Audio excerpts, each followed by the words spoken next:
Hello. This session we're going to talk about the 5 hindrances which come from the Pāli Canon model of how to train in meditation. Some of these overlap with the model that we've been covering, and some of them do not. So I think it's a useful exercise. 5 hindrances, Pāli Canon model. So these are a bit different than Venerable Kamalashila's Bhavanakrama, his seminal series of texts on meditation. However, these guidelines, these 5 hindrances, are also found within the Tibetan corpus. You do find them in some commentaries, and I think, in particular, there are derivations of it from Shantideva's teachings, although I'd have to double check on that. I actually spent like 30 minutes looking for where I had seen this. I was pretty sure I had seen it on a commentary on Shantideva's teachings. In any case, let's begin. So the first one, craving sensory pleasures. So obviously, this is a derivative of attachment. Craving, yes, tanha is a derivative of the mental factor of attachment. This is something that is something we've covered really at great length already. What the path of purification by 5th century Arhat Buddhaghosa recommends is that you contemplate the repulsive features, for example, of the human body to counteract this. So if you have strong attachment, strong craving during your meditative sessions related to wanting to copulate with an attractive male or female, as the case may be, then one thing you can do is contemplate the 32 parts of the body. So looking at the skin as sort of mentally pulling the body apart and looking at just skin, looking at just hair, looking at just bones, looking at just veins, looking at just the brain tissue, looking at just hearts, looking at just lungs, looking at just all the empty spaces in the body, like the space inside the stomach that's not occupied by anything. You can look at bile, you can look at phlegm, you can look at saliva, you can look at the undigested bits that are going through the system. You can look at the urine. You can look at all of these bodily fluids. There are a few that I'm forgetting. In any case, you visualize and take apart the human body and look at the components. And what this has a tendency to do, if you do it for quite some time, is change the way that you see the human body when it appears to you in real life. Because a person appears to you and there's this mental factor of recollection there, just sort of spontaneously going, oh yes, right behind that skin is muscle and tendon and sinew and fascia and blood running through there and urine and feces. One of my teachers actually said, the human body on the inside is kind of like a toilet because it's filled with all of these things that you would flush down the toilet. So Shantideva has some really wonderful contemplations on this in his text, The Bodhisattva Way, variously translated title for the Bodhisattva Karya Avatara, if I'm pronouncing that correctly. Harmful intentions. Number 2. One wants to harm others rather than continue the training in concentration. I was listening to a story recently on Damo Mitchell's podcast where he was interviewing Dr. Asha Hershoff, pardon me, who completed a 3-year, 3-month, 3-day, did I miss something? 3-week? In any case, he completed a retreat that was over 3 years long. And this retreat is a traditional retreat done in many Tibetan traditions. And he completed it, if I'm not mistaken, mostly under the guidance of the previous incarnation of Kalu Rinpoche. And one of the things that he mentioned is that during the retreat, one of the other retreatants who was there with him was a special forces guy or a Navy SEAL or something, and got so angry with him that he was chasing him around and trying to do something terrible to him. In any case, the intention to harm others, maybe because you think they've harmed you, or they've been created an affront to your honor, or something along these lines, can, in fact, stop you from doing your training. Sometimes people don't eat, they don't sleep, they don't do the things they would normally enjoy because they're just sitting there stewing and thinking about how to get back at someone, or how to plan the best way to ruin them publicly or something, right? So this is not covered in Kamalashila's model of this process, but this is emphasized a great deal in the Thai forest tradition and so on. I think it's very good advice. Basically, the antidote is loving kindness, right? The antidote is to cultivate loving kindness, where you have an overwhelming sense that you want others to be happy and to do well. You really want them to succeed. You really want them to do well. So it doesn't even occur to you, if you have a very, very, very, very profound realization of loving kindness, that you would need to do something to get back at these people and harm them. That's one element. The other element is that this is a bit advanced, but training in meditation, maybe beyond, I don't know, the second stage or third stage of Kamalashila's model, requires that you let go of your ordinary sense of self. Your sense of personality that's been built up over your life is more or less you focusing on this constructed identity, what they call the internal image of self, or something like this in Western psychology, because all of that is conceptual, and you have to drop all of that in order to hold the object with a great deal of focus. Loving kindness, on the other hand, isn't aimed at cherishing your concept of who and what you are. It's aimed at cherishing everyone else.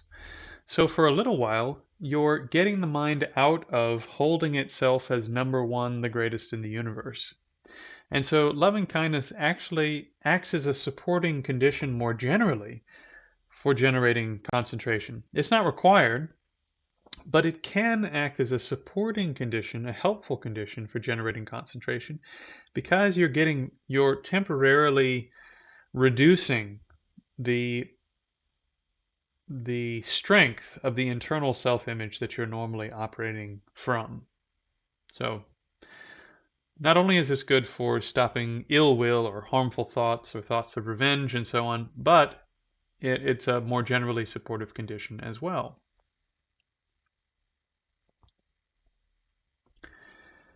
Next, these are put together, restlessness and regret. Restlessness, as we described it, is most often a function of excitement, right? However, regret is a bit different. And I think they put these two together because in the Pāli Canon there's one antidote that they provide for both, even though they are both quite different.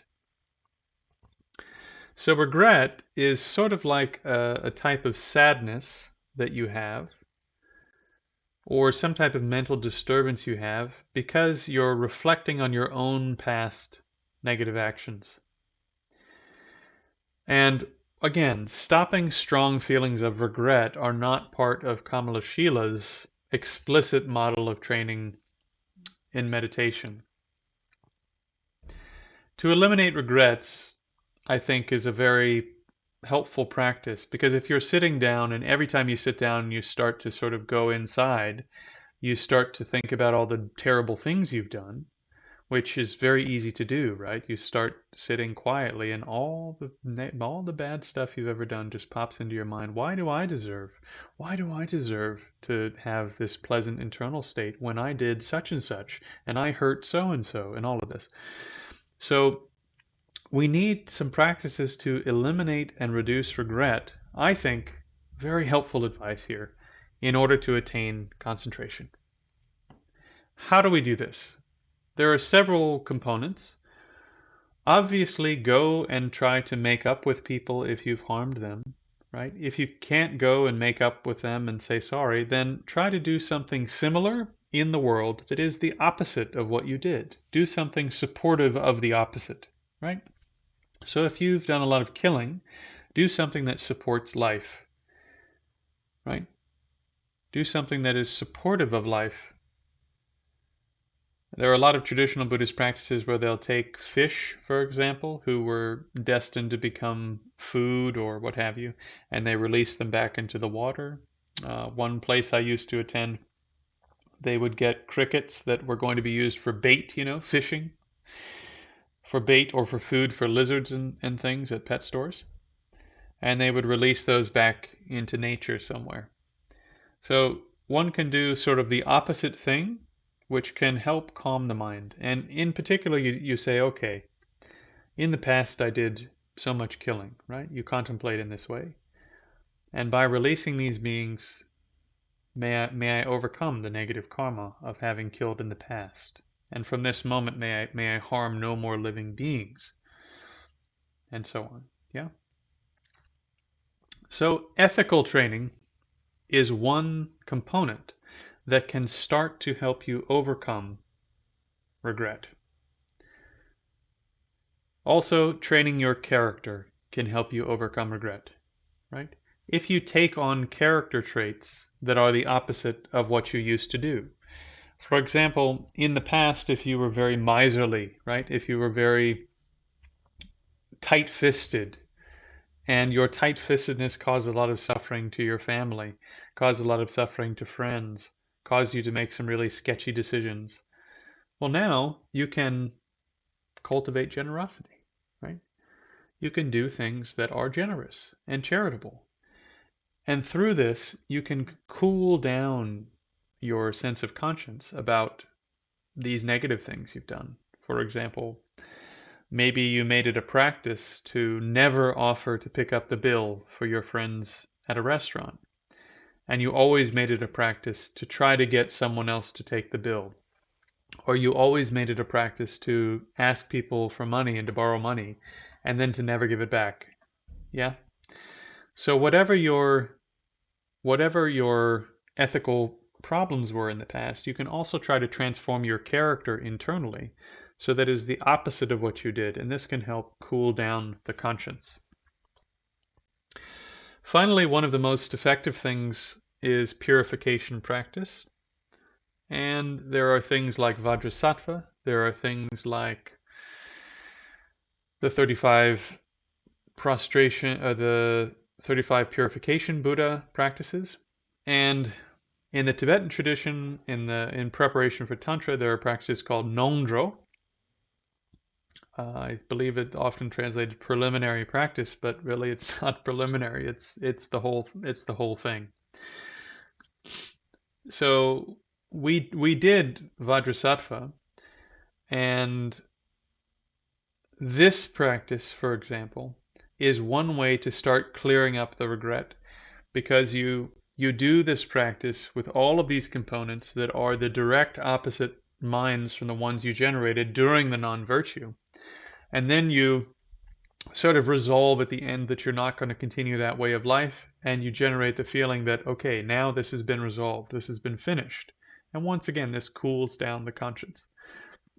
So by combining these things, doing ethical training, transforming your character, doing purification practices, you can cool down the conscience. You can bring down the regret, and make the mind much more calm, right? Make the mind a nicer place to be. It's not very nice to be in your mind if it's filled with regrets. It's even worse if your mind is filled with guilt, right? Regret is aimed at the action. You go, that action was bad. Guilt goes, I'm bad because of that action. I'm terrible because of that action I did in the past. Guilt has no positive function. Regret can have a positive function. Regret and shame have the positive function of stopping you from engaging in the action again in the future. This is positive. However, regret can act as a hindrance to meditation training. But the key is not to become a sociopath.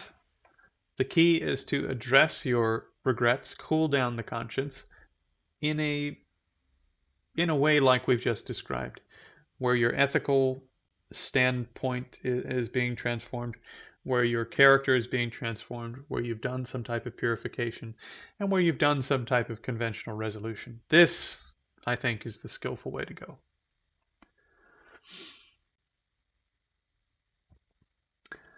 Next, half-heartedness and lethargy. Half-heartedness you can think of as, I mean, there are so many things I say here, but sort of boredom, right? You have maybe made a commitment. Oh, I'm going to sit down 5 minutes every day. But today you just don't feel like it, you know. But somehow you get to the cushion anyway, and you sit there and you're like, okay, I'll set the timer, all right. And then you just sit there and the mind's just floating around. And you know that you should be applying antidotes, but you just don't, and you're just waiting. Oh, there's the timer, okay, right? So half-hearted effort won't produce any results. And it's easier, this is part of the reason that Lama Tsongkhapa recommends short sessions, a lot of short sessions, because the intensity of the effort produces quality. The full-heartedness of the effort produces results. Yeah. If you're just floating because you wanted to sit for 45 minutes and you just let the mind do whatever it wants, forget about it. No results are going to come that way.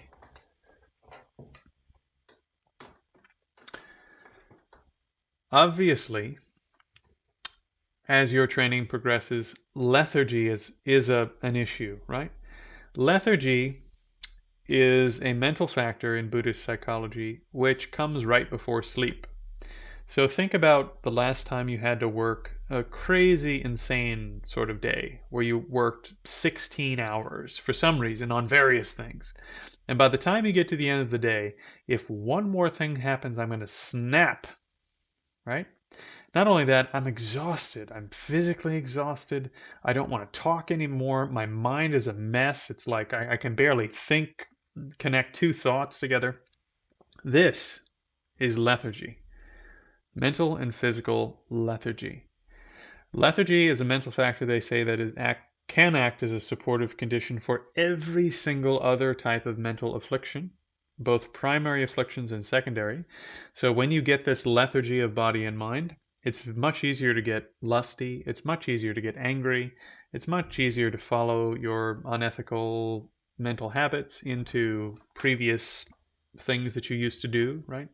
Like if you're totally wiped out mentally and you're, I don't know, maybe you're a recovered alcoholic, it's way easier if you're totally exhausted to succumb to the temptation then than it is if you're in your right frame of mind, right? So we know this. Laxity is before lethargy. Laxity is when the mind just doesn't have the brightness to cognize an object sharply, right? It doesn't see the object with distinctness. And this is something that we already covered. If you stay in a mind that has laxity, like your head's in a shoebox, it will eventually degenerate into lethargy. And then lethargy will degenerate further into sleep. So if you're falling asleep on your cushion, you're probably going from laxity to lethargy to sleep, right? Which is something that will just sort of happen probably for the first, I don't know. They say like 2 years, but for me it took like 10. So That just sort of happens, even though you're still on the, you're in the stage where you're supposed to be working on um, recollection. This still comes up. Laxity and lethargy still come up. You just can't address them because you don't have the mental skills, and if you try, you make the problem worse. So the Pāli tradition widely recommends to overcome these two reflection on the benefits of meditation. And this is something that is covered later on in the notes. This is covered in the Bhavanakrama, also Venerable Kamalashila's text and Lama Tsongkhapa's text. If you want to generate enthusiasm for the training, you should understand what the benefits are. What's the long-term picture for this training, right? If you understand that, and you can connect it with some science, and you can connect it with some experience, and so forth, well, now enthusiasm comes, right? There's, wow, I really need to go get that. And that enthusiasm, that energy, will totally eliminate the boredom. It will totally eliminate the half-hearted effort. It'll make the mind nice and bright when you're doing the activity. So this is the key, right? Next thing that happens is you get a little taste. You get a little taste of some type of concentration that's better than anything you've ever had. And you go, wow, wow, the bliss of concentration is unbelievable. I need more of that. And that will drive you, right? The bliss of concentration is much better than orgasm. Much better, much more long-lasting, much more satisfying. So when this starts to come on, and this is something that builds up over time. You don't have to be a great meditator. By the time you get to the third, fourth, fifth stage, there's going to be plenty of bliss floating around. It culminates when you attain calm abiding, right? When you get physical, mental, and physical suppleness, but it builds up through the whole process. So as you start to taste this, you're going to go, I want more of that. That will then really generate the enthusiasm. So you start with sort of a scholarly study, connecting it to some experience, and then you get a taste, and the taste carries you through. Finally, indecisive doubts. Sometimes this is translated delusive doubts. Really what this is indicating is a lack of confidence in the efficacy of the method. Yes? If you don't have efficacy, you don't think the method is going to work to produce the results that you want it to produce, you're going to be spotty in your effort, yeah? Sometimes you're going to do it, other times you're going to be like, meh, I don't feel like it. Who knows? It probably doesn't even work. Maybe it does, maybe it doesn't, I don't know. So a mind that's too pointed, maybe it works, maybe it doesn't work, is doubt. A deluded doubt or an indecisive doubt is one that doesn't have confidence in the method that you're training in. Where does the confidence come from? Everybody in the Buddhist corpus recommends study. You need to study what the method is, make sure that it's a logical series of steps, make sure you understand what's going on, you understand the benefits, and then, again, this motivation, this inspiration, this enthusiasm will start to come on. Not inspiration, sorry, but the motivation and enthusiasm will come on. And will become stable. You'll have conviction that you should be doing what you're doing. Also, we can look towards inspiring examples, and you can look towards historical examples and be inspired. But in particular, if you look towards your colleagues and your friends who have made some progress, and if you look to your teachers who ideally have made a lot of progress, and some teachers are not so open about their experience, some of them are much more open. And I have two teachers that are like wide open, more or less. And I've had several teachers who tell you that they can't do anything, even though that's clearly not true. In any case, when you start talking to individuals who have really done what it is you're trying to do, something sort of clicks inside where you go, yes, yes. If they could do it under their conditions, not that different from mine, then I can do it. And once again, this gives you inspiration, some energy to overcome these doubts that you have. Should I do it? Should I not? Is it meh, meh, meh, right? That's how it goes. So those are the 5 hindrances.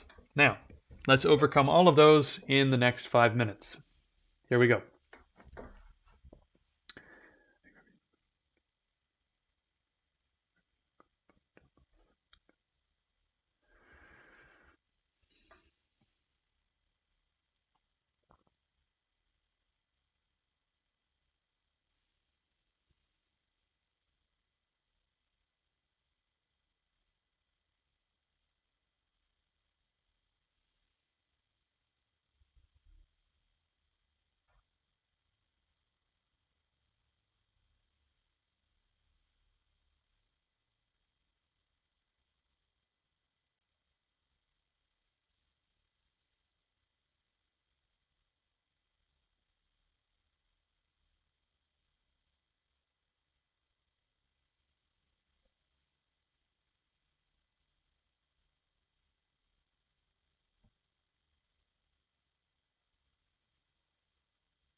May the precious Bodhi mind not yet born arise and grow. May that arisen not decline but increase more and more. May the precious supreme view of emptiness not yet born arise and grow. May that arisen not decline but increase more and more. See you tomorrow.